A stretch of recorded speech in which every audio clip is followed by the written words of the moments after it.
Hi, I'm Emily on Sailing Vessel Temptress. I live and travel aboard an antique boat with my husband Clark, and I'm the one who does all the cooking aboard. I cook usually about 3 meals a day, and I've got a limited space and a limited budget to do that with. So I'm going to share some tips and tricks with you today and the system that I created to manage our food inventory and our meal planning aboard our boat.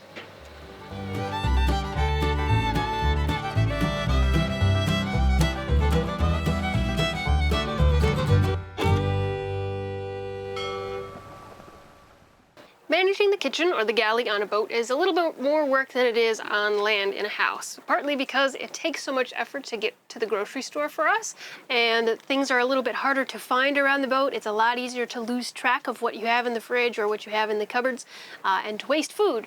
And so I've developed a little bit of a system to help me over the past few years that I want to share with you today.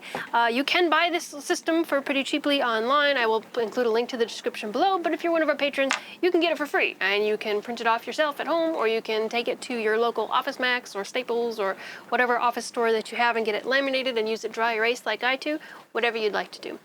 The system's pretty simple. I call it my kitchen inventory system because it's my kitchen inventory system, and it's got 3 parts. The first part is taking stock of what I already have on the boat, especially things that are about to expire, that have been on here for a long time, including leftovers, including anything that I think I might lose track of during the week. Once I have that sort of bank or vocabulary list, if you will, of items that to include for the week, then I start by making a flexible menu. And I make sure that my menu includes things that are really quick and easy to make, like chicken salad with a can of chicken and some mayonnaise and some spices, all the way up to something more complicated like maybe eggs Benedict or a homemade pizza, something I might take a little bit more joy in during the week. But I know with me, I only have that energy to do that maybe once a week. All the rest of the days I like to have really quick, easy meals. And having this flexible menu allows me, when it's about 5:30 and we think, oh my goodness, what are we doing for dinner? I don't remember what it is. I can go here and I've already done the work to tell myself what I should make for the week. I'm not one of those people who likes to schedule breakfast, lunch, dinner, and breakfast, lunch, dinner all week because I know I'm never going to follow the schedule. So I like to keep that menu really flexible. On the back of the dry erase system is a grocery list. So while this is hanging on the wall, I can always flip it up and put my grocery list here. And because the dry erase board doesn't work great for taking into the grocery store, I have made a grocery list that matches the same categories that are in the kitchen inventory dry erase planner. And the nice thing about this is if we're going on a big provisioning trip, like to Puerto Plata when we're here in the DR or someplace else, I can actually cut this into pieces. And when we get to the grocery store, depending on the layout of the grocery store, I can grab certain pieces and give them to Clark. I can take other ones, and we can divide and conquer in the grocery store and make sure that we're not running around in different directions and forgetting things by department. So that helps speed things up pretty well. Some other tips I've learned about provisioning in the kitchen that have helped me from a meal planning standpoint are, number 1, embracing the fact that I am a lazy person in the kitchen. So having those recipes like canned chicken plus mayo equals chicken salad, canned chicken plus barbecue sauce equals barbecue wraps, canned chicken plus apples and curry paste and curry powder and some raisins and coconut, that makes like a chicken curry. I can also make a soup or tacos or lots of other things out of canned chicken. So just having some staple foods that I keep a lot of, that I know I can always make something in 5 minutes that's either hot or cold, really helps me.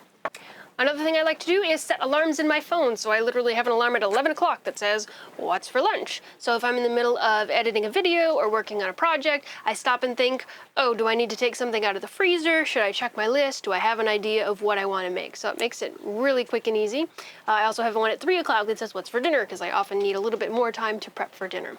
And the third thing I like to do is always account for leftovers. If I'm making a big pot of curry, I will make 2 or 3 days worth of curry because I know I'm heating up the kitchen, I'm taking all the energy to make that big pot, might as well make 3 meals while I'm at it. I also like to keep track of the fact that I have leftovers. So on my sheet, I actually have a place that's dedicated to what leftovers there are.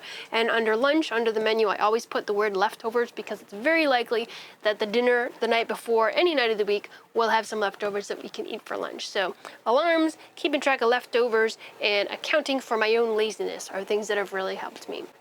So that is my meal planning system. It ain't rocket surgery, as Clark would say, just kind of an easy 1, 2, 3. It saves me a lot of paper, and it saves me losing paper all over because I keep this nice and clipped to the wall. I'll actually take the grocery list and I'll just take a binder clip and clip them together so I don't lose track of them and just hang it up on the wall in the boat. So it's a pretty quick and easy system. Again, if you want to buy one, it gives me a couple bucks when you buy one. I'll put the link down in the description.